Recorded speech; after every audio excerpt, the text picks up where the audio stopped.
선관위에서 자체 조사를 통해서 위법 부당한 의혹이 있다는 것은 수사 요청을 할 수가 있는 거고요. 네. 저희들은 또 그 사안 외에도 사실상 잠재적으로 지금 있을 수 있는 모든 사안들을 다 찾아낼 수 있는 그런 조사인 거죠.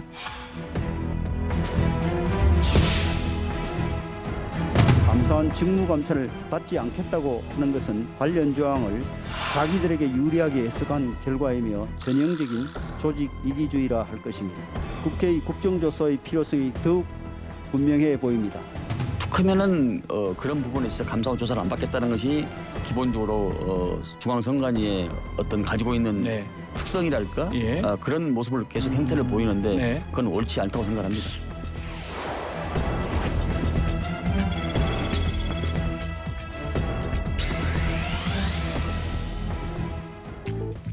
그 최고위원회의라고 하는 게 지금 정말로 최고의사 결정 기구인데 네. 거기에 걸맞느냐, 아하.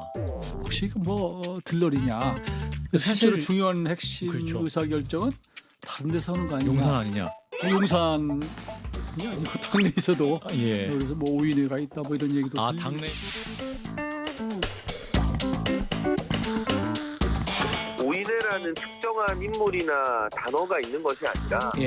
그냥 아침마다 김기현 대표가 이제 사무총장과 사무부총장단과 함께 회의를 하는데 당대표가 당직자들과 실무회의하는 건 너무 당연하고 자연스러운 일이고 네.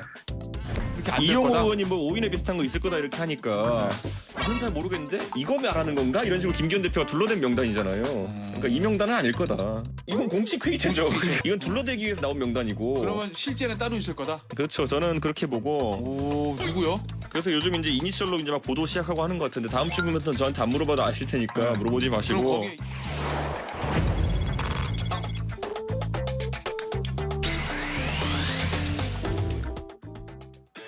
국가대표 정치뉴스쇼 5시 정치회의 시작하겠습니다. 백반장 반가워요. 반갑습니다. 백반장이 싫어하는 금요일이네요. 아, 네. 그렇죠? 네. 주말에도 일을 하면 좋을 텐데. 좋아요.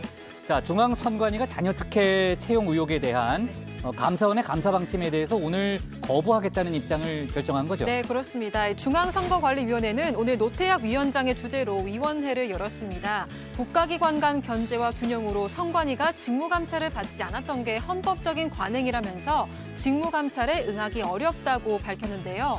다만 국회에서 논의 중인 국정조사와 국민권익위의 단독조사에는 협조하기로 했습니다. 감사원이 바로 반박에 나서면서 헌법기관 간의 정면 충돌이 가시화된 네. 그런 분위기고요.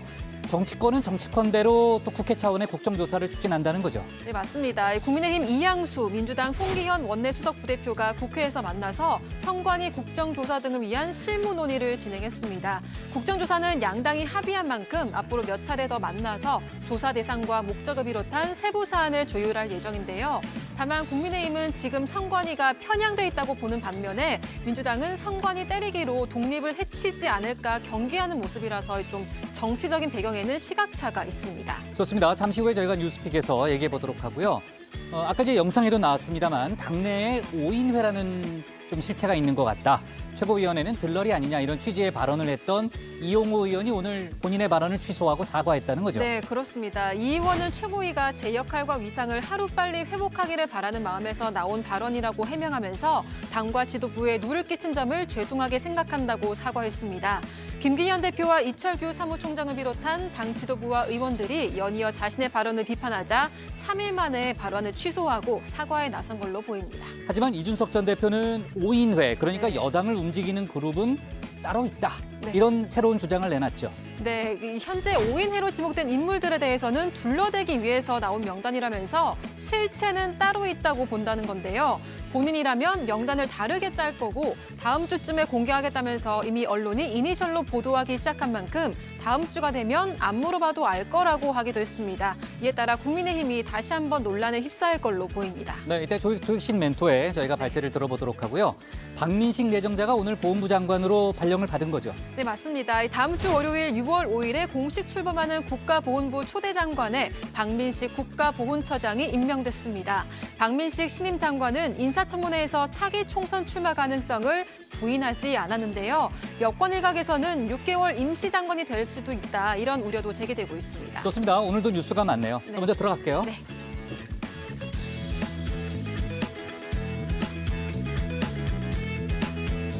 네, 오늘 회의는 류 실장 박마커, 유채커 조멘토 백반장, 김현숙 소통역사 그리고 정치부의 예청자 정혜원 분들과 함께하겠습니다.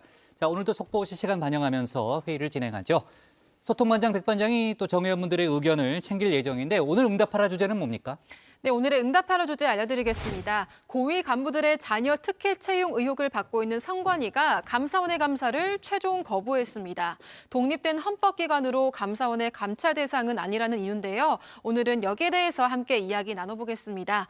유튜브에 정치부 회의 실시간을 검색하시면 댓글 보내실 수 있으니까요. 많은 참여 부탁드리겠습니다. 좋습니다. 정혜원 분들의 의견은 잠시 후에 확인해 보는 걸로 하고요. 유한울의 뉴스픽 5부터 오늘의 정치부 회의 출발하겠습니다.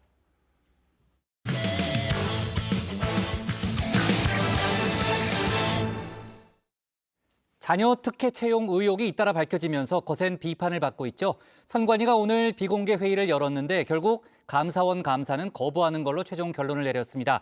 그 대신 국회 국정조사 또 권익위 조사에 협조하겠다는 입장인데요. 여권에선 조사기관을 쇼핑하듯이 고르냐는 지적이 나왔습니다. 같은 헌법기관인 감사원과의 갈등도 격화되고 있는데 관련 내용을 유한울 체커가 정리했습니다. 5시 하면 다정해 정혜원들의 뉴스 큐레이터 울체커입니다. 금요일의 뉴스픽 5 바로 들어갑니다. 오늘 준비한 소식은요. 끝내 거부, 불문, 인식대 행위, 신분 탈취, 바이든 또 과당으로 가져왔습니다. 중앙선거관리위원회 1963년 창설된 이후 정말 초유의 위기를 맞았습니다. 하룻밤 자고 일어나면 아빠 찬스로 채용된 것으로 보이는 사례는 늘어있고 심지어 형님 찬스 의혹까지 불거졌습니다. 그냥 의심된다고만 말하기에는 실제 아빠의 입김이 작용한 듯한 구체적인 정황도 속속 드러나고 있는데요. 며칠 전 물러난 송봉섭 전 사무차장입니다. 송봉섭 전 사무차장은 자녀 특혜 의혹을 전면 부인한 바 있습니다. 그러나 선관위 조사에서 인사 담당자에게 딸을 직접 소개하고 추천한 걸로 확인됐습니다. 딸은 자기소개서를 아버지에 대한 존경심으로 시작했고 아버지의 동료였던 면접위원들은 모두 만점을 줬습니다. 네, 그래서 선관위도 연일 내부 회의를 열면서 대책을 마련하고 있습니다. 오늘도 회의를 열었는데요. 주요 안건은 감사원의 감사 수용 여부였습니다. 어제 이미 한 차례 거부하겠다고 밝히면서 여권을 중심으로 거센 비판이 나왔지만요. 1시간이 넘는 회의 끝에 최종 결론 역시 감사 거부였습니다. 감사원 감사 받으실 법원에 군림하는 기관이라는 비판도 있는데 어떻게 보세요? 2019년에는 감사 받지 않았느냐고 하는데 지금은 상황이 다르다고 보시나요? 네, 선관위는 감사 거부의 근거로 헌법 제97조를 들었습니다. 행정기관이 아닌 선관위는 감사원의 직무감찰 대상이 아니라는 겁니다. 또 국가공무원법 17조 2항을 봤을 때도 인사감사 대상 역시 아니라는 주장인데요. 그러면서 국가기관 간 견제와 균형으로 직무감찰을 안 받은 게 헌법적 관행이라는 점을 특히 강조했습니다. 하지만 국민의힘에서도 역시 법조항을 들어가면서 조목조목 반박에 들어갔는데요. 선관위가 감사원 직무 감찰의 대상이 된다는 해석도 가능합니다. 유의 헌법조항은 선관위를 감사 대상에서 제외한다고 명시하고 있지 않기 때문입니다. 또한 감사원법 제24조 제3항에서는 직무감찰 제외 대상으로 국회와 법원, 헌법재판소 소속 공무원으로 규정하고 있어 선관위를 직무감찰 대상에서 제외하고 있지 않습니다. 네, 그렇기 때문에 관련 조항을 무리하게 해석한 결과다. 전형적인 조직 이기주의다. 이렇게 비판하기도 했습니다. 감사원 역시 감사원법 제51조에 따라 엄중하게 대처하겠다고 반발하고 나섰는데요. 바로 이 51조, 감사원 감사에 나름 강제성을 갖도록 하는 조항입니다. 이 감사에 협조하지 않을 경우 이렇게 처벌이 가능하도록 하는 내용을 담고 있기 때문이죠. 그래서 국민의힘에서는 또 이렇게 지적하기도 합니다. 선관위가 감사원법조차 오독해서 조사기관을 쇼핑하듯 고르겠다는 것은 일말의 반성도 없이 국민을 무시하는 오만입니다. 선관위는 감사원 감사를 즉각 수용해 환부를 모조리 도려내야 합니다. 실제 선관위는 오늘 감사원 감사를 거부하면서도 국회 국정조사와 국민권익위 조사에는 성실히 임하겠다고 밝혔습니다. 이 감사원 감사와 다른 점, 여기에는 강제성이 없습니다.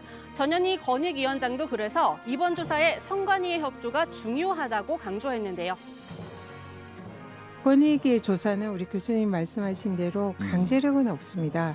그래서 그 기관의 협조가 전제가 되어야 하는 일종의 행정조사입니다. 그래서 자료 요청이라든지 이런 거에 해당 기관이 충실히 응해줘야 되고요. 네, 하지만 조사만 잘 받는 데서 그쳐서도 안 되겠죠. 이 조사 결과에 따른 처분까지 깔끔히 마무리해야 정말 쇄신 의지가 있구나 판단할 수 있을 텐데요. 지금까지 전적을 보면 과연 잘할 수 있을까 의구심이 드는 것도 사실입니다. 선관위 아까 한 기자도 노태학 위원장한테 질문을 던진 것처럼 2019년에는 감사원의 기관 운영 감사를 받았습니다. 그 결과 범죄를 저지른 직원에 대해서도 징계 해결 요구 없이 주의나 경고 처분을 내리는데 그친 사례들이 드러났죠. 선관위 자체적으로 운영 중인 처분 기준 자체가 문제라는 지적도 나오는데요. 이번에도 혹여나 내부 기준을 들어서 솜방망이 처벌에 그치는 일은 없어야 할 겁니다. 그렇다면 노태학 위원장의 다음 말은 공수표가 되고 선관위가 독립성을 외칠 명분도 더 이상 없어집니다. 민주주의의 시작과 끝인 선거관리를 담당하는 기관으로서 막중한 헌법적 책무를 뼈저리게 다짐합니다. 국민이 더 이상 염려하지 않도록 엄정 중립의 자세로 법과 원칙에 따라 공정하고 투명한 선거관리위원회가 되겠습니다. 네, 오늘의 두 번째 픽, 불문입니다. 문재인 정부에서 임명된 전현희 국민권익위원장, 오는 27일이면 임기가 끝납니다. 감사원이 지난해 8월 전 위원장의 근태에 대한 감사에 착수하고 또 감사를 2차례 연장하면서 전 정권 인사 찍어내기다 말이 많았는데요. 이제 임기가 25일 남았습니다. 전임 정부에서 임명되었다는 이유로 새로운 정권 차원의 전방위적인 사퇴 압박을 받고 있는 독립기관의 기관장이자 신분과 임기가 법률로 정해진 부패방지 총괄기관의 기관장인 국민권익위원장에 대한 특정감사는 정치적으로 매우 민감하고 중요한 사안입니다. 네, 그동안 전 위원장의 순환사는 이어졌습니다. 감사원은 감사 범위를 늘려나갔는데요. 추미애 전 법무장관 아들의 군 특혜 의혹과 서해 공무원 피격 사건에 대한 권익위의 유권 해석 과정에 전 위원장이 부적절하게 개입했다는 의혹이 있고요. 그리고 감사원 감사를 방해했다는 의혹 등에 대해서도 감사를 진행해왔습니다. 이 사안은 지난해 국회 국정감사장을 뜨겁게 달구기도 했죠. 사실은 위원장께서 취임하시고 추미애 전 법무장관 아들의 군 특혜 의혹과 관련해서 직무 관련성이 없다. 이재명 당시 대선 후보의 변호사비 대납 논란과 관련해서 치라면 물로 결론이 가능하다. 해양수산부 공무원 서해 월북 사건 관련해서 해당 공무원을 월북죄로 판단한 과정이 타당한 데서 유권에서 거부하셨고 정치적 유불리에 따라서 입맛에 맞는 권익이었다는 이런 논란도 있을 수 있어요. 네, 그런데 막바지에 돌입한 감사원 감사에 사실상 제동이 걸렸다는 소식이 들어왔습니다. 감사위원회가 전 위원장에 대한 감사 내용 중 상당 부분에 대해 불문 결정을 내렸다는 겁니다. 여기서 불문, 문제를 삼지 않겠다는 의미로 전 위원장 개인에게 책임을 묻지 않겠다는 뜻이 됩니다. 이 때문에 감사원의 실세인 유병호 사무총장, 감사위원회에 항의했다는 보도도 함께 나오고 있는데요. 전 위원장, 감사위원들의 정의로운 결정에 경의를 표한다, 이렇게 입장문을 올렸습니다.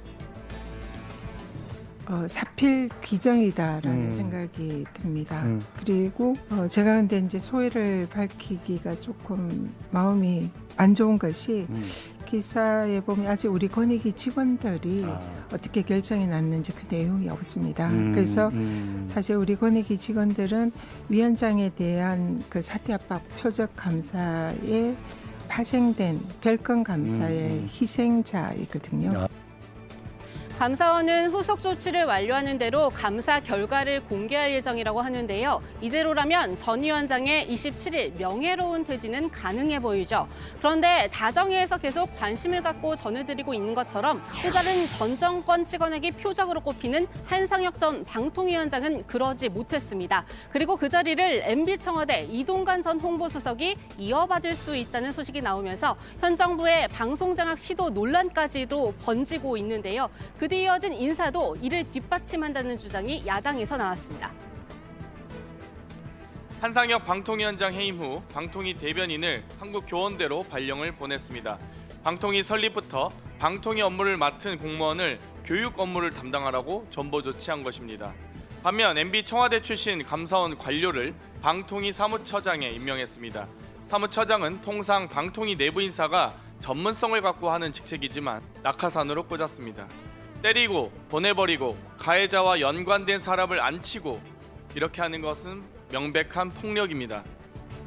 네, 장경태 최고위원은 2011년 이동관 전 수석 아들의 학폭 사건을 상기시키려는 듯이 학폭에 이어 언폭, 즉 언론 폭력이라고 목소리를 높였는데요. 국민의힘 윤재욱 원내대표 여기에 대해서는 말을 아낍니다. 그 대신 민주당이 추진하는 방송법으로 역공에 나서면서 여야 충돌 이어질 것으로 보입니다.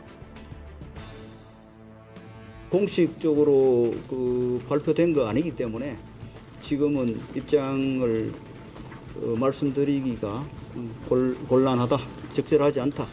위원직과 압수수색 모두 명백한 증거와 법리에 의해 이루어진 일로 민주당이 방송장악이란 프레임을 씌우는 것은 6월 국회에서 방송법을 통과시키려는 명분 쌓기에 지나지 않습니다. 네, 다음 픽은 인식 대 행위입니다. 민주당 이재명 대표가 오늘 오전 공직선거법 위반 혐의 재판에 참석했습니다. 고 김문기 전 성남도시개발공사 처장을 몰랐다고 허위 사실을 말한 혐의로 기소됐기 때문이죠. 이 대표 측 변호인은 허위라고 입증하려면 피고인, 즉 이 대표의 머릿속에 당시 안다는 인식이 있었거나 알았다고 볼 만한 정황을 통해 증명해내야 한다. 이렇게 말했는데요. 말이 좀 어렵습니다. 쉽게 풀어드리면 대장동 현안 보고를 받으면서 김문기 전 처장을 마지막으로 본 5년 전 김 전 처장에 대한 인식이 형성돼야 했고 또 이 대표가 모른다고 발언한 재작년 12월까지 이 인식이 존속, 즉 남아있어야 한다는 겁니다. 정민영 변호사랑 김문기 처장이 대장동 사업 대면 보고한 적 있습니까? 네, 이 대표 측이 인식을 강조한 이유, 공직선거법상 금지된 허위사실 공표 대상이 행위 등으로 규정돼 있다는 점에 염두에 둔 것으로 보이는데요. 검찰은 특정 시점에 몰랐다고 발언한 것은 행위에 관한 발언이라고 반박했습니다. 네, 오늘의 네 번째 픽, 신분 탈취입니다. 부산에서 처음 만난 또래 여성을 살해한 피의자 23살 정유정이 오늘 검찰로 넘겨졌습니다. 어제 신상 공개 결정을 통해 얼굴이 공개됐지만 오늘 모자와 마스크로 얼굴 전체를 가린 상태였습니다.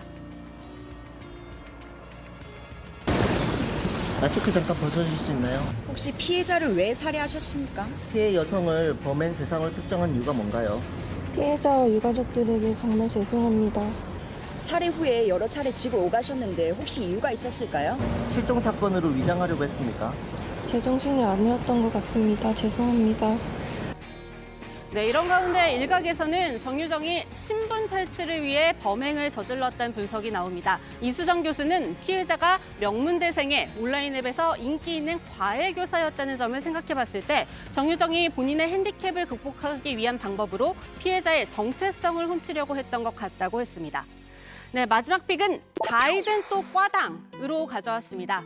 바이든 미국 대통령이 공식 행사 중에 넘어졌습니다. 공군사관학교 야외 졸업식 행사에서 연설을 마친 뒤 자리로 돌아가다가 이렇게 넘어진 건데요. 올해 80살로 미국 역대 최고령 현역 대통령인 바이든, 이렇게 넘어진 게 처음이 아니죠. 이 자전거를 타다가도 또 전용기에 오르다가도 넘어졌습니다. 이 건강에 대한 우려가 나오자 백악관은 대통령은 괜찮다, 무대 위에 모래주머니가 있었다고 밝혔습니다. 네, 오늘의 뉴스픽은 여기까지입니다. 들어가서 원픽 뽑겠습니다. 뉴스픽 5였습니다. 네, 중앙선관위가 끝내 감사원 감사를 거부했습니다. 이제 헌법기관인 감사원과의 충돌이 재현이 됐고 국민의힘을 중심으로는 계속해서 비판이 나오고 있는 그런 상황인 거죠. 네, 그렇습니다. 국민의힘 김기현 대표는 터무니없는 행동을 즉각 중단해 줄 것을 부탁드린다라고 했습니다. 감사를 받는 대상 기관이 감사를 받지 않겠다고 선택할 권리가 어디 있겠냐면서 선관위가 감사를 받아들이고 받아들이지 않고 할 권한 자체가 없다 이렇게 꼬집었습니다. 네. 감사원은 감사를 강행하겠다는 일단 그런 분위기고요. 선관위 역시 이제 여러 가지 논리를 댔지만 감사원도 반박 근거를 또 조목조목 댔다는 거죠. 그렇습니다. 이 선관위는 먼저 국가공무원법 17조에 있는 인사사무감사는 선관위 사무총장이 한다는 내용을 감사를 거부한 근거로 들었습니다. 감사원은 여기에 대해서 해당 법은 행정부 인사혁신처에 의한 자체적인 인사감사 대상에서 선관위가 제외된다라는 의미라면서요. 선관위 인사사무에 대한 감사원의 감사를 배제하는 규정이 아니라고 설명했습니다. 네, 감사원은 선관위가 감사원의 직무 감찰 대상이라는 점도 분명히 했는데요. 감사원법 24조에 직무 감찰 제외 대상이 규정돼 있는데 여기에는 국회와 법원, 헌법재판소만 포함돼 있기 때문입니다. 감사원이 이렇게 조목조목 반박하는 이유, 감사를 강행하겠다는 취지로 읽히는데요. 감사원은 제가 아까 발제에서도 전해드린 것처럼 선관위가 감사를 거부할 경우 감사원법 51조에 따라 감사 방해죄를 적용해서 수사기관에 고발하는 방안도 검토 중입니다. 네, 헌법기관끼리의 좀 갈등이 좀 상당히 격화되고 있어서 사실 거의 초유의 상황이 반복되고 있는 그런 입장이죠. 자, 하지만 감사원 같은 경우에는 이제 전현희 권익위원장 감사 결과를 놓고 이제 논란에 휩싸일 분위기인데 아까 이제 유채커가 설명도 했습니다만 어제 감사위원회에서 격렬한 토론이 오갔다는 거죠.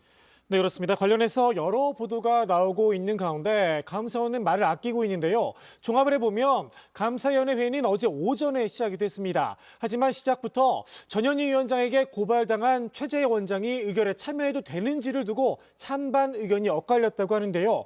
결국 최 원장을 뺀 나머지 6명 중 찬반이 각각 3명씩 나오면서 최 원장도 의결에 참여를 했다고 합니다. 그다음부터 이제 저녁까지 진행된 회의에서는 이 전현희 위원장의 감사 내용에 대한 찬반 토론이 이어졌는데요. 유병호 사무총장이 감사 내용을 설명을 하면 감사위원들이 의견을 제시하는 형식이었다고 합니다. 아직 감사원은 감사원 감사 최종 결과를 전 위원장과 이 권익위에 통보하지는 않은 상태인데요. 전 위원장은 이 본인 페이스북에 감사위원회 위원 6명이 만장일치로 권익위원장 개인에 대해 책임을 묻지 않는 이 불문 결정을 내렸다면서 정의로운 결정에 경의를 표한다고 올렸습니다. 자, 좋습니다. 유채커가 오른 오늘의 원픽은 뭡니까? 네, 오늘의 원픽입니다. 선관위, 감사원 말고 권익위, 강제성 없어서 국민의힘 쇼핑 하나.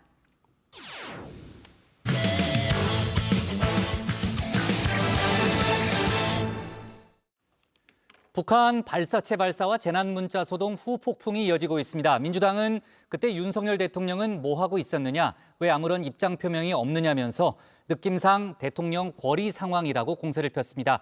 또 내일은 부산에서 후쿠시마 오염수 방류를 반대하는 대규모 규탄 대회를 열 예정이라고 하는데요. 관련 소식을 유정화 실장이 정리했습니다. 오전 6시 41분 서울시가 첫 경계 경보 문자를 보냈습니다. 별일 아닐 거라 생각했던 시민들도 실제 상황이란 방송이 나오기 시작하자 놀랐습니다. 사이렌 소리가 엄청 크게 울리더라고요. 그러니까 주변에 강아지를 키우는 집들이 많은데 개들이 막 정신없이 짖기 시작하고. 네, 20여 분이었지만 6.25 때 난리를 떠올리게 하는 난리였습니다.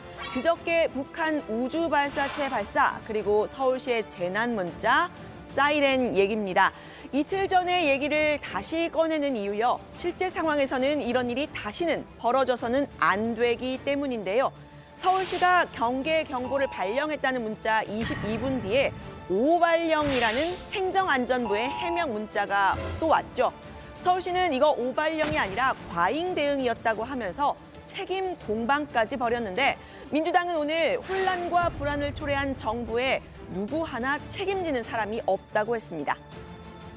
1천만 시민의 안전을 책임져야 하는 서울시로서는 즉각 조치가 필요하다고 판단하여 경보를 발령한 것입니다. 과잉 대응이었을 수는 있지만 오발령은 아니었다고 판단됩니다. 오세훈 서울시장은 안전에는 과잉 대응이 원칙이라는 이해할 수 없는 엉뚱한 변명을 내세우고 있습니다. 과잉 대응과 보호 대응은 완전히 다른 겁니다. 서울시와 행안부는 그동안에도 낯뜨겁게 니 탓 공방만 벌이고 있습니다. 네, 북한의 발사체 발사가 우리가 확인이 된 건 지난달 31일 오전 6시 29분이었습니다. 이 행정안전부가 전국 17개 시도의 민방위 통제소로 공습 대비 지령 방송, 일종의 내부 방송인데 이걸 송출한 게 1분 뒤였거든요. 그리고 나서 11분 뒤에 서울시가 자체 경보를 발령했습니다. 이후에 행정안전부에 바로 담는 문자가 왔죠. 그런데 이 사이에 정확한 정보를 알기 위한 이 서울시와 행정안전부 간의 직통 전화는 모두 7차례 울렸지만요. 모두 불통이었다고 합니다. 이 불통이 서울시와 행안부 간의 내탓 공방으로 이어졌는데요. 이 긴급 재난 문자 잊을만 하면 문제가 불거지고 있습니다. 지난해 이태원 참사 때도 이 재난 문자만 제때 발송됐더라면 하는 안타까움이 있었는데 여전히 소통이 잘 안 되고 있는 듯합니다. 아직 이제 전화문자를 발송이 안 되는 그런 상황이 발생해서 재차 전화문자 발송을 지시한 바가 있고요. 서울시하고 용산구에서 그 추가적으로 전화문자를 발송한 것으로 그렇게 알고 있습니다. 전화문자도 신속하게 보냈어야 되는데 그러지 못한 점, 이런 부분에 대해서는 굉장히 송구하게 생각합니다. 네, 문자가 온 시점도 늦었다는 지적이 나왔죠. 북한 발사체를 확인한 지 12분 뒤에 서울시 문자가 온 우리와는 달리 일본은 발사 직후 1분 뒤 6시 30분에 이 재난 문자를 보낸 겁니다. 정작 뭐 때문인지 어디로 대피를 해야 하는 건지가 빠져있는 우리의 위급 재난 문자와는 달리 일본의 문자는요. 북한에서 미사일이 발사된 것으로 보인다. 건물 안 또는 지하로 대피하십시오라고 되어 있습니다. 재난 문자의 이 총체적인 난국, 어제 국방위에서도 질타 대상이 됐습니다. 최소 3분에서 5분이면 타격을 할 수 있는 문제인데 문자 메시지가 나간 시간이 11분이 경고한 뒤에 문자 메시지가 나갔어요. 예, 그게 무슨 제대로 된 적시 대응입니까?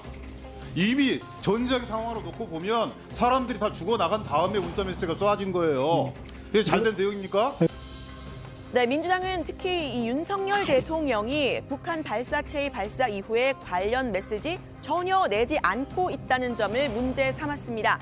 일본의 기시다 후미오 총리는 7시 반에 국가안전보장위원회 NSC를 소집했는데 우리는 왜 9시에 열렸느냐? 왜 그것도 대통령이 빠진 국가안보실장 주재 NSC였느냐? 이것도 따져 물었는데요. 이종섭 국방부 장관은 NSC 회의 빨리 한다고 무조건 좋은 게 아니라고 답했습니다. 어제 대통령 일정이 2개가 있었습니다. 사회보장안전회의, 전략회의 하나. 그다음에 이전에 일본 총리를 만나는 그런 면담 일정이었어요. 여기에 대한 대국민 안심 메시지 한 번도 나오지 않았습니다. 제가 지금 질의하고 있는 이 시간까지 윤석열 대통령의 대국민 메시지는 한 번도 나오지 않았습니다. 정상적입니까? 그 NSC 회의하는 시간이 중요하기라 빨리 한다고 무조건 좋은 건 아닙니다. 네, 민주당 지도부는 오늘 일제히 윤 대통령에게 사과를 요구하고요. 그날 무엇을 했는지 설명하라고 했습니다. 느낌상 대통령 거리 상황이라고 공세를 폈습니다. 무정부 상태와 다를 게 뭐냐, 전쟁 나도 각자 도생하라는 말이냐, 이런 얘기들이 우리 시중에 회자되고 있습니다. 윤석열 대통령은 국민 불안과 불신을 초래한 이번 사태에 대해서 엄중한 책임을 즉각적으로 물어야 합니다. 국민은 공포와 불안에 떨고 있는데 대통령이 안 보이는 기이한 일이 벌어졌습니다. 이렇게 무책임하고 불성실한 군 통수권자 처음 봅니다. 윤석열 대통령은 당일 어디에서 무엇을 했는지 국민 앞에 소상히 밝히기를 바랍니다. 네, 반면 국민의힘은 윤석열 정부가 대응을 잘했다고 추켜 세웠습니다. 북한이 발사체를 발사한 지 1시간 반 만에 서해에 떨어진 낙하물 회수에 나섰다는 건데요. 당초 일부가 물 위에 떠있던 이 발사체 잔해는 지금 수심 75m 바닥에 가라앉은 상태인데요. 우리 군은 오늘 오후 해군 잠수함 구조함인 청해진함을 투입해서 인양 작업을 하고 있는 중입니다. 현장 상황에 따라서 원래 목표한 시점인 내일을 넘길 수도 있다고 하는데요. 발사체를 만약에 인양을 하게 된다면 북한의 ICBM 기술을 구체적으로 파악할 수 있는 좋은 기회가 되겠죠. 성일종 의원은 민주당이 문제 삼은 이 대통령이 빠진 NSC 개최 같은 경우에는 문재인 정부 때 더 많았다고 비판했습니다. 문재인 정부 시절에 64회 긴급 NSC가 열렸어요. 문 대통령께서 참여하신 게 17회입니다. 또 남북 연락사무소가 북한에 의해서 폭파됐었는데 여기에는 대통령께서 참여도 안 했어요. NSC에. 이렇게 나라를 다 망쳐놨던 게 민주당 5년입니다. 네, 지금부터는 후쿠시마 원전 오염수 문제 잠깐 짚어보고 가려고 하는데요. 우리 정부 시찰단 그 장비를 점검을 하고 왔죠. 국제원자력기구 IAEA도 다핵종 제거 설비 이 알프스로 걸러낸 오염수를 분석해 봤더니 일본 도쿄 전력의 측정이 정확했고 또 삼중수소 외에 이 추가 방사성 핵종 검출되지 않았다는 중간 보고서 결과를 내놨습니다. 하지만 여전히 국민 불안은 가시지 않은 상태인데요. 민주당은 이 오염수 방류 저지를 위해서 국제해양법재판소에 제소하자고 오늘 이야기를 했습니다. 세계무역기구 WTO에 후쿠시마산 수산물 수입 금지를 제소를 해서 이겼던 때와 같은 논리를 펴자고 했는데요.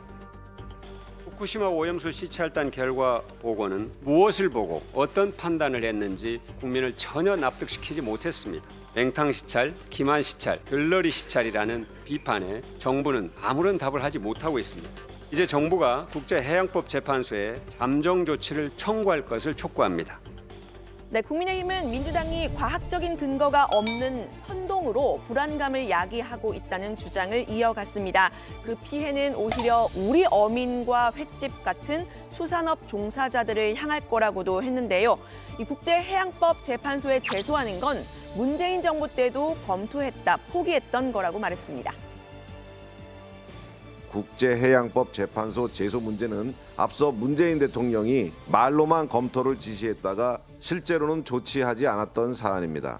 그런데 민주당은 야당이 되더니 이를 정부에 요구하고 나섰습니다. 본인들이 여당일 때는 못하던 것을 야당이 되더니 갑자기 추진하라는 것입니다. 본인들의 정치적 목적만 이루면 된다는 식의 무책임한 태도가 아닐 수 없습니다. 네, 지금부터 한두 달 안에 이 국제원자력기구 IAEA 보고서와 일본의 오염수 방류가 결정이 날 것으로 보이는데요. 우리 정부가 어떻게 대응할지 좀 지켜봐야 할 것 같고요. 민주당은 앞서 오염수 투기 반대 서명운동에 돌입을 했는데 일주일 만에 23만 명을 넘겼다고 합니다. 내일은 바다가 접해 있는 부산으로 가서 장외 규탄 대회를 연다고 합니다. 오늘 발제는 이렇게 정리합니다. 민주당 윤석열 대통령 어디서 뭐 했나? 느낌상 대통령 거리 상황. 후쿠시마 오염수 방류 국제재판소 제소 제안.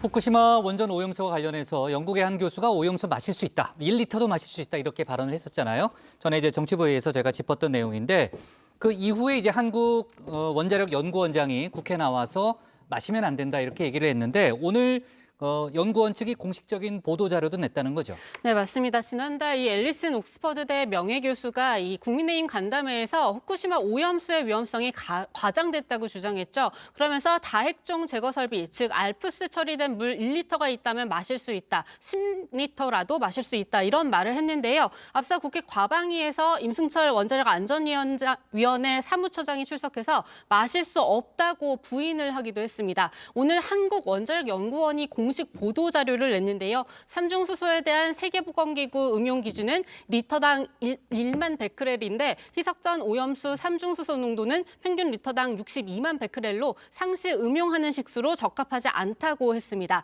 다만 일본이 희석해서 방류할 오염수 삼중수소 방사능 농도는 리터당 1,500 베크렐 이하라고도 밝혔습니다. 네. 자, 어제 국회 국방위에서 외교안보 이슈를 놓고 정말 많은 여야 간의 공방이 벌어졌었는데 우크라이나 포탄 지원 문제를 놓고서도 여야 간의 신경전이 이어졌죠. 네, 그렇습니다. 우크라이나 살상 무기를 직접 지원하지 않는다라는 게 우리 정부의 일관된 입장이죠. 그런데 최근 150mm 포탄이 미국으로 또 폴란드로 갔다 이런 보도들이 나오면서 민주당은 해외로 반출된 포탄 규모가 어느 정도냐 이렇게 따져 물었습니다. 그리고 비축하고 있는 건 어느 정도냐 이런 이야기도 했는데요. 이재명 대표가 직접 질의에 나섰습니다. 신범철 국방부 차관은 이 탄약 10만 발은 우리 방산업체가 미국과 계약을 해서 지원을 했고 최종 사용자가 미국이다. 그리고 나머지 사안에 대해서는 국가안보상의 이유로 정확한 언급을 하지 않기로 했다. 이렇게 답을 했는데요. 그래서 우리 150mm 포탄의 비축량은 며칠분이냐라는 질문에 대해서는 이 신 차관이 비슷한 답변을 계속 반복하면서 이 말장난하느냐 이런 실랑이가 벌어지기도 했습니다. 31분을 넘습니까? 부족합니까? 30일 기준으로 해서 충족하는 것으로 알고 있습니다. 넘는다는 거예요? 부족하다는 거예요? 무슨 말을 그렇게 합니까? 충족이란 말은 그것에 충분하다고 방평가를 하고 있다고 말씀드리겠습니다. 모자라다는 얘기군요. 모자라다고 답드리지 않았습니다. 이게 지금 무슨 말장난하는 자리입니까? 31분에 충족했다는 말이 31분이라는 겁니까? 부족하다는 겁니까? 넘었다는 겁니까? 충족이란 말 그대로 이해해 주시면 감사하겠습니다. 이분이 지금 국어 시간 학생 국어 연습하는 것도 아니고 이런 식으로 대답을 합니까? 국민의힘은 포탄 비축량을 공개하면 안 된다는 그런 입장을 보였죠. 네, 그렇습니다. 국민의힘 소속이죠. 한기호 국방위원장이 앞장서서 공개 반대 입장을 냈습니다. 국회에서 우리 포탄 비축량이 얼마인지 공개 보고하는 건 전쟁 비축용 탄약을 얼마 갖고 있는지 북한에 바로 이야기하는 것과 뭐가 다르냐라는 겁니다. 국민의힘 성일종 의원도 어느 나라가 비상시 쓸 탄약량이 충분하지 않은 상태로 다른 곳에 주겠냐라고 했는데요. 포탄이 부족한 상태일 수 있다는 야당의 의심을 반박하면서 야당의 포탄 비축량 공개 요구에 손을 그은 겁니다. 어제 국방위에서 우크라이나 관련해서 여야 간 설전도 있었죠. 네, 그렇습니다. 최근 민주당 이해찬 전 대표가 우크라이나 포탄 지원에 반대를 하면서 왜 우리가 우크라이나 전쟁에 말려 들어가야 하나? 우크라이나는 우리가 신세질 게 아무것도 없는 나라라고 한 발언에 대해서입니다. 국민의힘 이채익 의원은 이 발언은 망언이라면서 우크라이나는 6.25 참전 국가였다고 주장했는데요. 6.25 당시 우크라이나는 이 구소련이었다는 지적이 나오면서 설전으로 번졌습니다. 결국 이 의원은 착각했다며 발언을 정정했습니다. 분명히 우크라이나는 6.25 참전 국가 맞죠? 참전 국가는 아닌 거로 알고 있습니다. 그 당시 우크라이나는 소련이었습니다. 국민께 사과하십시오. 사과하세요. 그부터 차관님 왜 이런 걸 바로 못해요? 소리 지르고 하지 마십시오. 여기. 네, 자 그리고 아까 후쿠시마 오염수 1리터를 마실 수 있다라고 했던 그 영국 교수 발언과 관련해서 지난번에 이제 과방위에서 마시면 안 된다라고 얘기했던 거는 원자력 안전위원회 측이고 오늘 보도 자료를 낸 것은 원자력 연구원이라는 거죠. 네. 좀 다르다는 거죠. 네, 그렇습니다. 네. 다른 기관입니다. 다른 국가기관이긴 거죠? 한데. 네. 아니 지금 유정아 실장이 저한테 카톡을 보내서 제가 아까 잘못 얘기했다고 되게 조심스럽게 얘기를 하더라고요. 방송에 대놓고 얘기해도 돼요. 말할 수 있지만 또 국장이 또 직접 말씀하시고 네. 싶을 수도 있으니까. 네, 좋았습니다. 자, 그리고 좀 다른 얘기인데요. 북한이 우주 발사체, 그러니까 정찰위성 발사 시도를 규탄한 유엔에 대해서 반발했다는 거죠. 네, 지난달 31일 북한이 우주 발사체를 쏘아 올리자 유엔 구테르스 사무총장과 북대서양 조약기구 스톨텐베르그 사무총장은 탄도미사일 기술을 활용한 군사위성 발사 시도를 규탄한다라고 했는데요.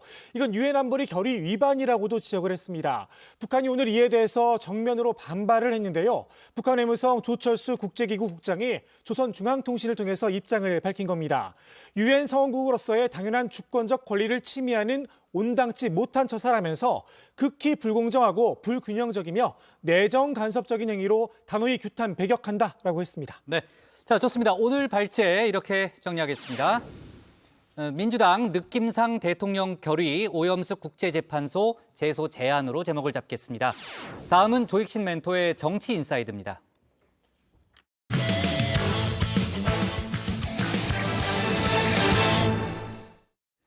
국민의힘 내 최고위원회를 들러리로 만드는 오인회가 있는 것 같다 이렇게 말을 해서 파장을 일으켰죠. 이용호 의원이 오늘 자신의 발언을 취소하면서 당에 누를 끼쳤다고 사과했습니다. 당내에선 이 의원이 김기현 대표가 주요 당직자들과 매일 아침 진행하는 비공개 전략회의를 지칭한 게 아니냐 이런 해석도 나왔는데 이준석 전 대표는 주요 당직자가 아닌 다른 명단이 있을 거라며 다음 주에 공개하겠다고 예고를 했습니다. 관련 내용을 정치 인사이드에서 짚어봅니다.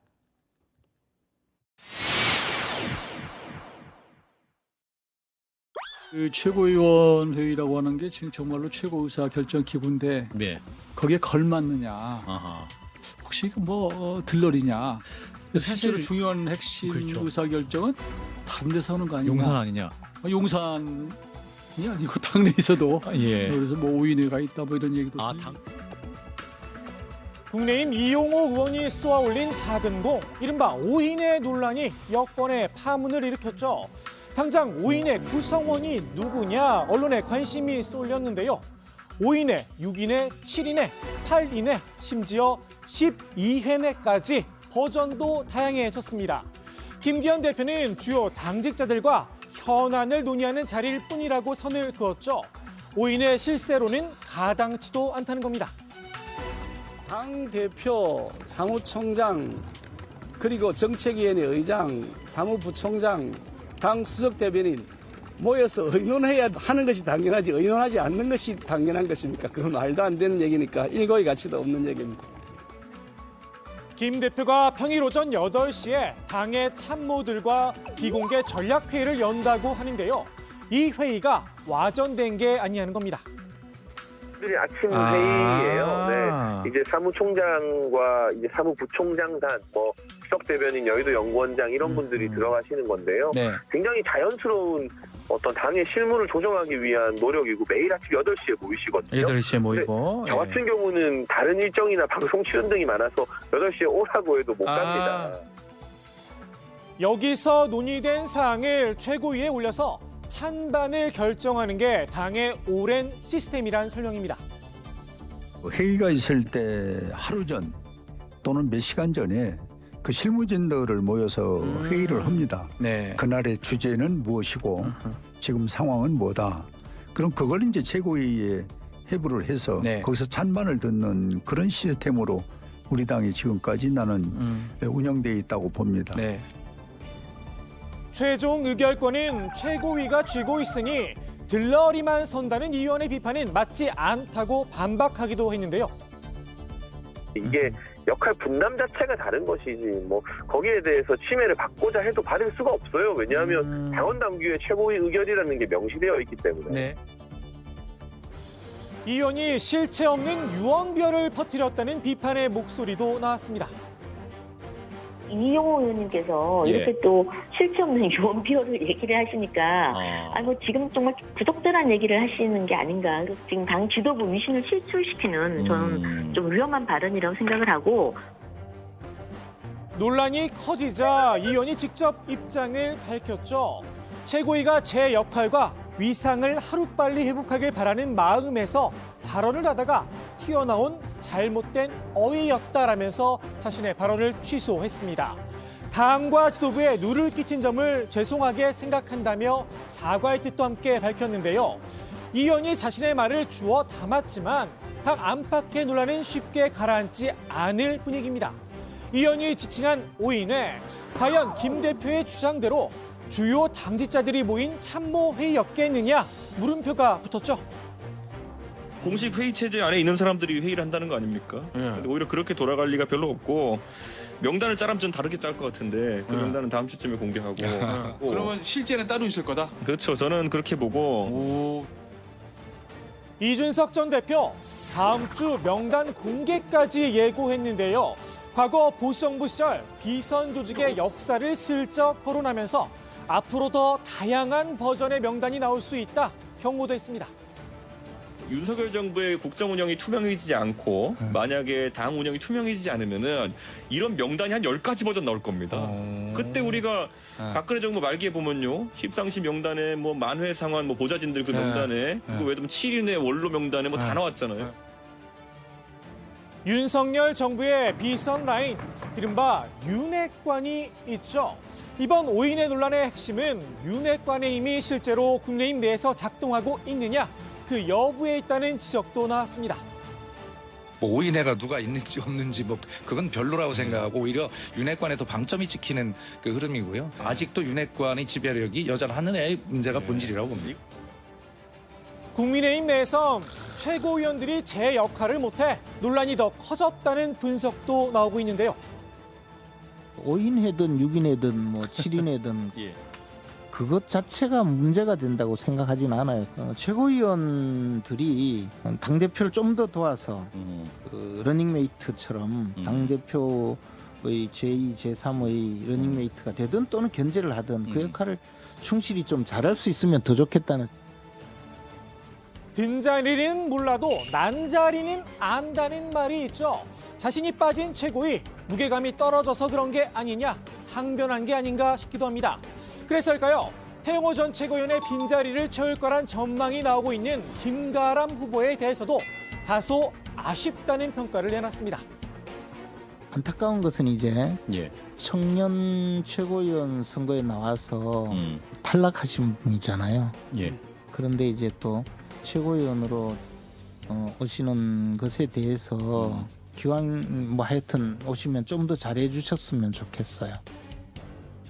무게감 있는 현역 의원들이 최고위원에 나서지 않은 이유가 있겠죠. 의원들 사이에선 최고위원 당선은 4천만 원어치 세약이다. 이런 우픈 이야기도 돌고 있다고 하는데요.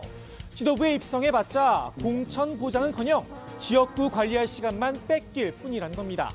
명색이 집권 여당의 최고위원 자리인데 어쩌다 이리 찬밥 신세가 됐나 싶기도 합니다. 최고위원의 최종 의결 권한 설마 거수기 역할만 하고 있는 건 아니겠죠? 오늘의 정치인사이드 이용호 의원이 5인의 발언과 함께 내뱉었던 이 말을 곱씹으며 마무리합니다. 4천만 원 내고 이게 뭐 가성비가 나오냐. 네, 이용호 의원이 오인회라는 건 없다. 이렇게 이제 본인의 발언을 철회하고 또 사과를 했습니다만 이준석 전 대표가 또 인터뷰에서 오인회라는 게 실제로 존재하는 것 같은 또 그런 뉘앙스의 발언을 하면서 당분간 또 논란이 이어질 것 같은 그런 분위기고요. 이준석 전 대표가 오늘 오후에도 SNS에 글을 하나 올렸는데요. 제가 좀 보면서 얘기를 하면은 지금 이제 그 오인회를 넘어서서 여권 실세들 사이에서 서로 물고 뜯을 준비를 하고 있다 이렇게 얘기를 하면서 물론 이제 이준석 전 대표의 개인 주장입니다만 오인회 또 진짜 실세는 누구냐 이런 말이 돌고 있는 거는 서로를 저격하기 위해서 밑밥을 뿌리고 있는 과정이다 이렇게 주장을 했습니다. 또 다음 주쯤에는 오인회의 명단이 나와 있을 것이라면서 그래서 본인이 오늘 아침 방송에서 관련한 명단을 얘기하지 않았다라는 그런 주장을 이어갔습니다. 다음 주에 뭐 오인회 명단이 실제로 돌지 않으면 이준석 전 대표가 뭐 본인이 이제 공개하겠다는 그런 입장이니까요. 다음 주 정치부회의에서도 아마 저희가 관련 속보를 다룰 수 있을 것 같고요. 오늘 국민의힘이 전국 당협위원장 워크숍을 열었는데 그 자리에서 김기현 대표가 공천과 관련해서 한 가지 약속을 했다는 거죠. 네, 그렇습니다. 일단 그 오인회 관련해서는 댓글에도 추청하는 댓글들이 많이 있는데 제가 읽어드리지는 않겠고요. 네. 네, 일단 김기현 대표는 오늘 많은 사람들이 검사 공천하지 않겠느냐라고 하는데 천만의 말씀이다. 그럴 가능성 전혀 없다고 장담해서 확실하게 말씀드릴 수 있다. 단언을 했습니다. 그러면서 실력 있는 사람, 유능한 사람이 공천을 받고 투명한 시스템 공천에 의해서 경쟁력 있는 후보가 공천을 받아서 당당히 내년 총선 압승을 이끌도록 당대표로서 역할과 책임을 다할 것이라고 약속했습니다. 오늘 워크숍에서 윤희숙 전 의원이 강연자로 나섰다고 하는데요. 야당 인사들의 사진을 내걸었다는 거죠. 네, 맞습니다. 윤희숙 전 의원은 세계 경제 변화와 대한민국의 정치 방향이라는 주제로 강연을 했는데요. 국민이 볼 때 국민의힘은 딱히 진취적이지도 미래지향적이지도 않다면서 국민은 국민의힘과 민주당이 전혀 차이가 없다고 느끼고 있다고 지적했습니다. 그러면서 조국 전 법무장관 그리고 민주당 이재명 대표 또 이해찬 전 대표의 사진을 내걸었는데요. 우리 당의 귀인이라고 치켜 세웠습니다. 이분들 덕분에 국민의힘이 덜 후진 세력인 것처럼 인식되고 있다고 비꼬았는데요. 윤 전 의원은 여당이 보수 세력의 서사로 국민의 신뢰를 찾아야 한다고 강조하기도 했습니다. 네, 자 오늘 워크숍에 참석한 김기현 대표의 이제 추가 발언도 좀 나왔는데요. 일단 오인회와 관련해서는 이용호 의원이 말을 하다가 그냥 실수한 것 같다 이렇게 얘기를 했고요. 특별히 의도를 갖고 한 건 아닌 것 같다라는 그런 발언을 했습니다. 아마 이용호 의원의 발언을 뭐 좀 더 심각하게 뭐 윤리위에서 문제를 삼는다든지 뭐 그런 차원의 액션은 아마 없을 것 같은 그런 분위기고요. 이철규 사무총장은 짧은 말 한마디가 당의 단합을 저해하고 구성원의 사기를 꺾는 계기가 된다 이렇게 얘기를 하면서 오인회라는 존재는 없다. 다시 이제 지도부에서 부인하는 그런 발언이 이어졌습니다. 자, 워크숍 관련한 뭐 추가적인 얘기는요. 저희가 다음 주 월요일에 정치부회에서 좀 다뤄보도록 하고요. 최근 한국노총산하 전국 금속노동조합 연맹 간부들에 대한 과잉 진압 논란이 있었잖아요. 정치권에서도 뭐 상당히 공방이 뜨거웠는데 한국노총에서 이에 반발해서 대통령 직속 사회적 대화 기구죠. 경제사회노동위원회 탈퇴를 검토하고 있다는 거죠. 네, 최근 전남 광양 포스코 하청 노조의 이 농성 과정에서 한국노총 금속노련 간부 2명이 경찰에 체포가 된 일이 있었습니다. 이 과정에서 이 김준영 금속노련 이 사무처장이 경찰봉에 맞아서 머리를 다쳤고요. 이 김만재 금속노련위원장은 넘어진 상태에서 이 경찰의 뒷목이 눌린 채로 수갑이 채워져 연행이 됐습니다. 이 한국노총은 오늘 이에 항의를 하면서 경찰청 앞에서 윤익은 경찰청장의 사퇴를 촉구하는 기자회견을 열었는데요. 이달 8일에 이제 사회적 대화기구와 관련한 입장을 표명한 기자회견을 열 것이라면서 경찰의 인권유린, 이 폭력 과잉 진압에 대한 법률 검토와 이 고소 고발도 진행을 하겠다고 밝혔습니다. 한국노총은 광양 사태로 어제 예정됐던 윤석열 정부의 첫 노사정 대표자 간담회에도 참석하지 않았습니다. 네. 한국노총이 경찰의 과잉 진압을 비판하면서 지금 박마커가 설명했던 대로 경사노위 탈퇴카드까지 이제 꺼내든 그런 상황이잖아요. 대통령실은 법과 원칙을 강조하면서 강경한 입장을 유지했다는 거죠. 네, 그렇습니다. 대통령실 핵심 관계자는 정부의 기조는 불법에 대해서 엄정하게 대응한다는 것이라면서 민주노총이라고 엄정 대응하고 한국노총이라서 대응하지 않고 그런 건 없다고 말했습니다. 한국노총의 경사노위 탈퇴 문제에 대해서도 경사노위 자체가 목적이 아니라면서 노사관계를 정확하게 확립하고 불법적 관행을 없애고 법치를 바로 세우는 것이 더 중요하다 이렇게 강조를 했습니다. 네. 한국노총의 경사노위 참여를 유도하기 위해서 김문수 경사노위위원장을 교체하는 걸 검토할 필요가 있다. 최근 이제 당정이 만난 자리에서 그런 얘기가 나왔다는 보도가 나왔잖아요. 어제 저희도 정치부회의에서 관련한 얘기를 다뤘던 적이 있는데 지금 뭐 대통령실 반응을 보니까 단순히 이제 교체로 해결될 그런 문제는 아닌 것 같네요. 그렇습니다. 대통령실 고위 관계자가 이 한국노총의 경사노위 복귀 방안을 검토하고 있느냐라는 질문에 대해서 그런 건 없다고 선을 그었습니다. 이 김경수 경사노위 위원장의 교체 생각도 전혀 없다고 이야기를 했는데요. 국민의힘 노동개혁특위 김형동 간사도 김 위원장의 교체 문제가 공식적으로 제기된 건 없다고 밝혔습니다. 경찰의 이번 대응을 놓고 지금 이제 민주당은 야만과 폭력의 시대가 도래했다 이렇게 날을 세우고 있잖아요. 이재명 대표의 발언도 연일 나오고 있는데 반면 국민의힘은 경찰의 대응을 옹호하고 있는 그런 분위기라는 거죠, 유채커. 네, 먼저 민주당의 반응부터 정리해드리면요. 이재명 대표는 다시 야만의 시대, 폭력의 시대가 도래할 것 같다고 경찰의 강경 대응을 비판했습니다. 고공에서 경찰봉을 휘둘러 농성자 머리에 피를 흘리게 할 만큼 의식이 혼미해지게 될 만큼 그런 폭력을 가할 필요가 있었는지 참으로 의심스럽다고 지적했습니다. 얼마 전에 이미 과잉 수사로 노동자 한 분이 분신하는 그런 참혹한 일도 벌어졌습니다만 앞으로도 이 부당한 폭력적인 노동 탄압이 계속되지 않을까 하는 우려를 금할 수가 없습니다. 네. 조금 전에 류정아 실장이 김문수 경사노위 위원장 이름을 김경수라고 읽었다고 제작진이 그러는데 맞아요? 네, 잘못 읽었고. 근데 왜 우리 중에 아무도 그걸 못 느꼈죠? 전 느꼈습니다. 아, 느꼈어요? 네. 아, 그래요? 왜 얘기를 안 해요, 그런데? 좀 지나고 나서 이야기하려고 했는데요. 제가 바로 얘기해야죠. 타이밍을 놓쳐서 알아서 이제 류 실장이 그래요? 알 거라고 생각하고. 아, 그래요? 네, 지금 기다리고 바로 잡아서 있었습니다. 이제 정회원분들이 아셨으니까 된 거 아닙니까? 네, 김문수 경사노위 위원장 교체에 대해서 제가 그래요? 말씀드렸습니다. 왜 저만 몰랐지? 제가 이제 회의에 집중을 안 하고 있나? 저는 이제 다음을 좀 생각하느라고 아마 제가 못 들은 것 같아요. 유정아 실장은 그냥 믿고 있으니까 네. 100%. 네. 유정아는 실수가 없다. 저는 이제 네. 그렇게 생각하고 있거든요. 네, 현재에 좀 충실해 주시면 좋겠습니다. 좋아요. 계속 제가 좀 이어가면 될까요? 아, 박마커가 얘기해요. 네, 알겠습니다. 이어가겠습니다. 이제 국민의힘에서 이제 이 대표의 발언을 정면으로 반박을 하면서 경찰을 좀 옹호를 했는데요. 이철규 사무총장이 이 공당의 대표로서 무지하고 무책임한 발언이라면서 이 정당한 공무 집행이었다 이렇게 강조를 했습니다. 이 대표가 이제 불법과 폭력에 동조한 게 아니라면 그 말을 즉각 취소하고 사죄하라고 주장했습니다. 들어보시죠. 공개된 영상을 보면 먼저 경찰을 향해 여러 차례 쇠파이프를 휘두르고 가격하는 장면이 버젓이 찍혀 있습니다. 경찰이 법을 집행하면 폭력적 대응이고 노조가 불법 폭력을 자행하면 정의로운 저항입니까? 자, 그리고 국민의힘 황보승희 의원이 정치자금법 위반 혐의로 지금 경찰의 수사를 받고 있는 상황이라는 거죠. 네, 그렇습니다. 부산경찰청 반부패 경제범죄수사대는 국민의힘 황보승희 의원을 정치자금법상 정치자금 부정수수와 청탁금지법 위반 혐의로 조사 중이라고 밝혔는데요.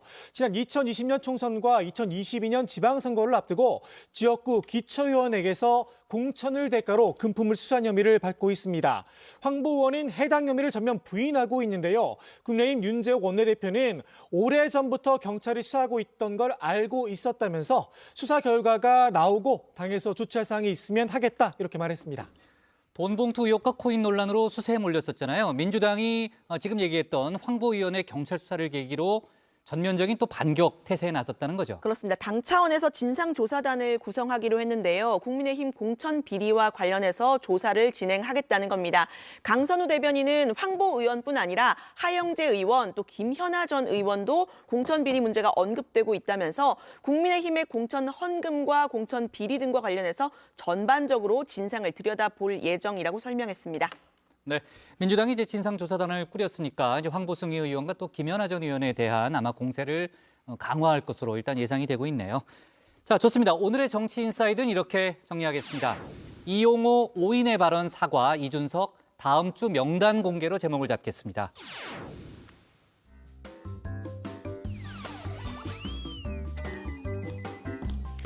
네, 안녕하세요. 정치부회의의 소통 시간 백반장입니다. 여러분, 태양계 행성 중에 지구와 비슷한 점이 많아서 제2의 지구로도 불리는 화성을 실시간으로 볼 수 있는 기회가 열렸습니다. 유럽 우주국 ESA가 화성 탐사선 마스 익스프레스의 20번째 생일을 맞아서 1시간 동안 화성의 모습을 실시간으로 생중계한다고 하는데요. 내일 3일 새벽 1시에 붉은 행성으로부터의 첫 실시간 중계라는 이름으로 유튜브에서 만나보실 수 있습니다. 특별한 순간 궁금하시면 직접 확인해 보시면 좋을 것 같습니다. 네, 오늘의 소통 주제는 성관이 감사원 감사 거부, 여러분의 생각은입니다. 먼저 다정회에서 미리 살펴본 댓글들 보겠습니다.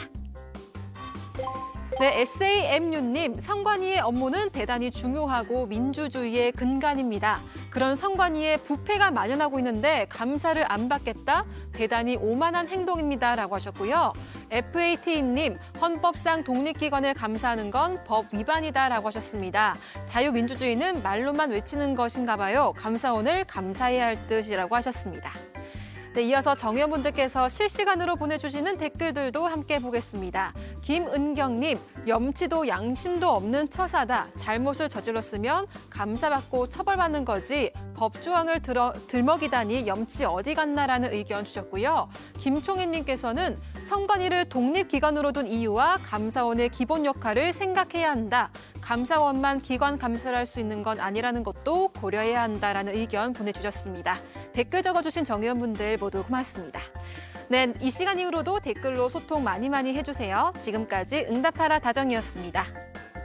네, 백반장 수고 많았고요. 다음은 박준호 마커의 주우민입니다.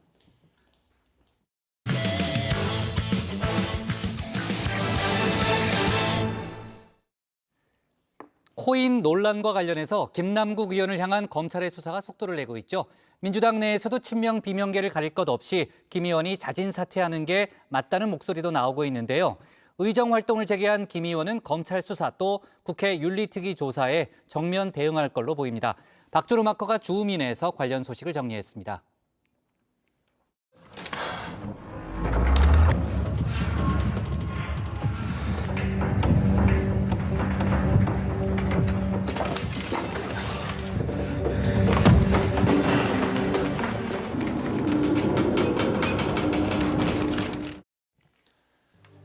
영화 페르마의 밀실 속 한 장면입니다. 이 주인공들은 제한 시간 1분 내에 문제를, 그러니까 주어진 퀴즈를 풀지 못하면 사방이 줄어드는 밀실에 갇혀 있는데요.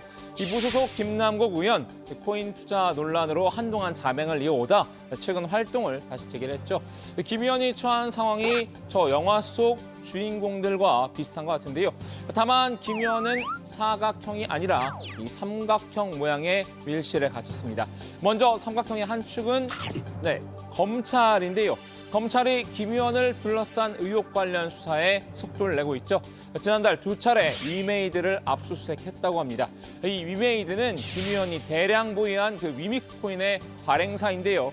김 의원의 위믹스 거래 내역 등을 확보한 것으로 전해졌습니다.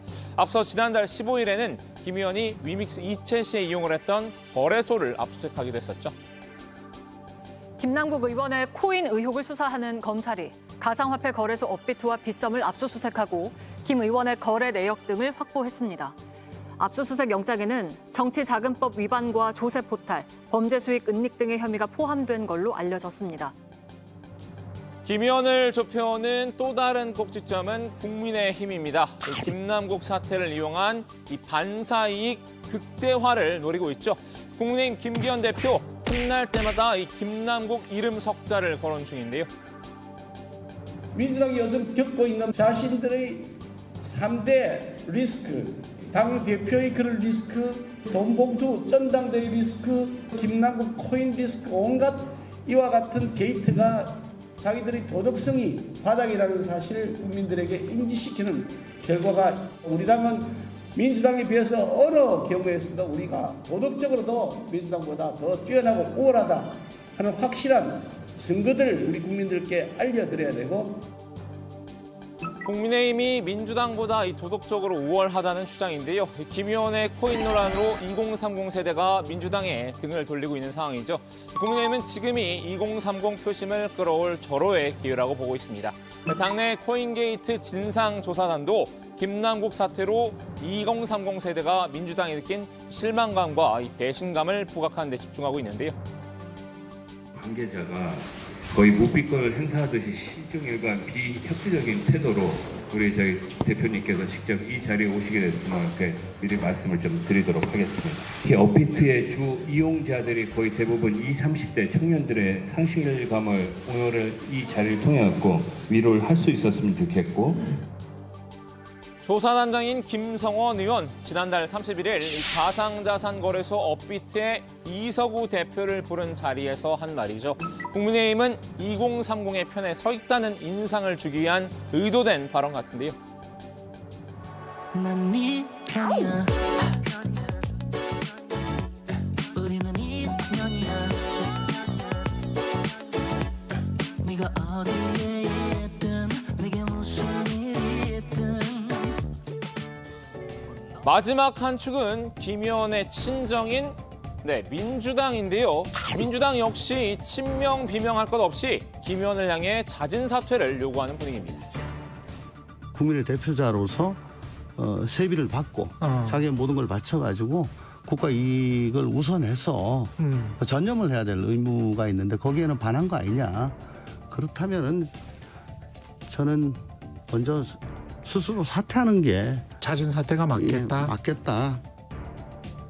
비명계인 조응천 의원, 김 의원이 코인 거래에 정신이 팔려 있었다는 점을 지적했는데요. 사실상 국회의원과 코인 전문 투자자를 겸업한 꼴이라고 쏘아붙였습니다. 상임위 시간 중에 그렇죠. 코인 거래를 했다. 예. 그리고 뭐 하루에도 수십 차례 했다. 액수가 무척 많다. 거기다 LP라고 뭐 유동성 공급자. 뭐 그거는 단순 거래가 아니고 그 정도면은 이건 뭐 아마 거의 정신이 거기 팔렸을 거다라고 추정이 된다는 거죠. 뭐 그러면 윤리적으로도 그렇고 또 성실 의무에 반하는 거죠. 친명계도 더 이상 적극적으로 방어만 하기는 곤란한 듯합니다. 이 자맹 기간에도 김 의원과 연락이 닿았던 의원이죠. 안민석 의원, 김 의원의 제명은 과하다고 조둔을 하면서도 자진 사퇴가 맞다는 뉘앙스를 풍겼습니다. 저는 개인적으로 김남국 의원님께 사안이 중요하고 비호해야 된다는 충언을 드렸는데요. 거기에 이제 뭐 다 포함되어 있는데 그건 이제 본인의 이제 결단이겠죠. 본인 결단인데 우리들 이야기해 보면은 과연 내년 총선에 출마 가능하겠는가?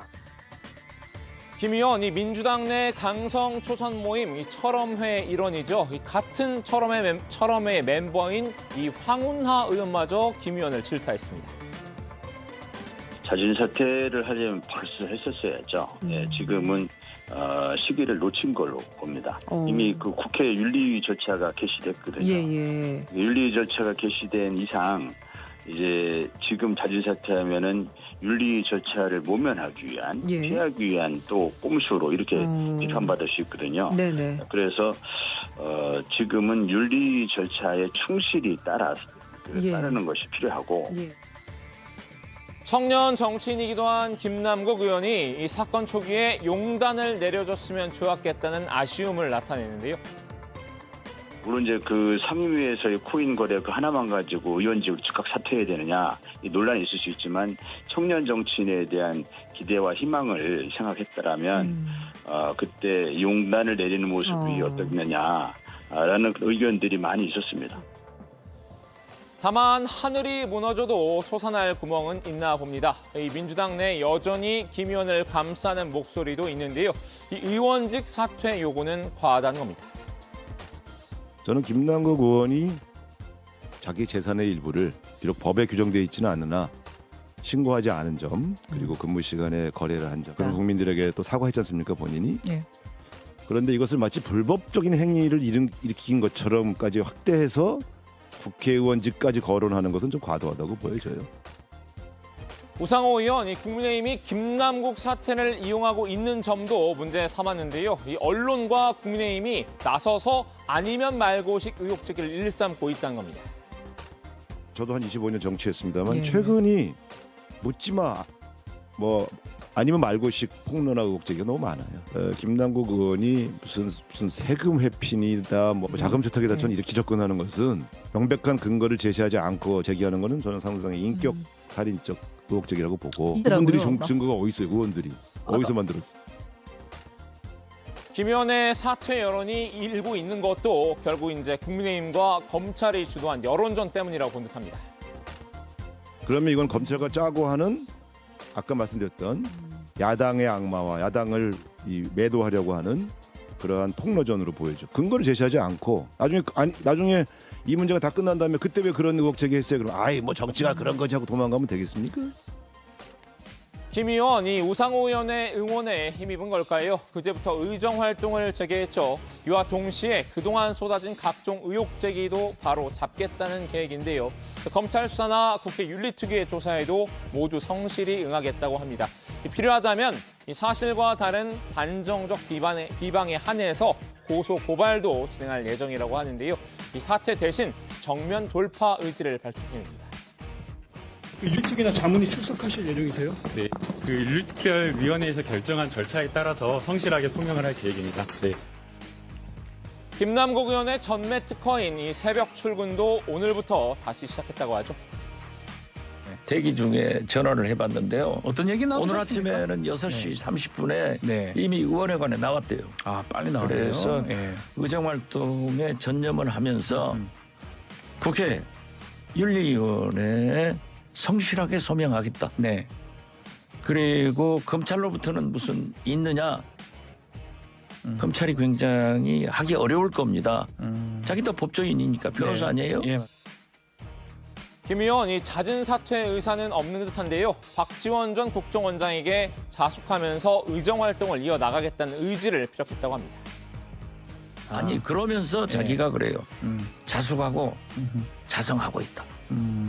그 겸손한 마음을 가져야죠. 겸손한 마음. 의정 활동도 이제 하면서 그렇죠. 본인 국회의원이니까 의정 활동 하라고 제가 지난주에 얘기했잖아요. 나와서 해라. 그랬더니 나와서 한다고 그래요. 자, 오늘은 김남국 의원에게 줌인해봤습니다. 이 삼각 밀실이 점차 김 의원을 조여오고 있죠. 김 의원은 어떻게든 방탈출을 감행할 것으로 보입니다. 이도 저도 안 되면 이 벽이라도 부수고 나갈 기세인데요. 오늘 주민 한마디는 영화 페르마의 밀실 속 한 장면으로 마무리하겠습니다.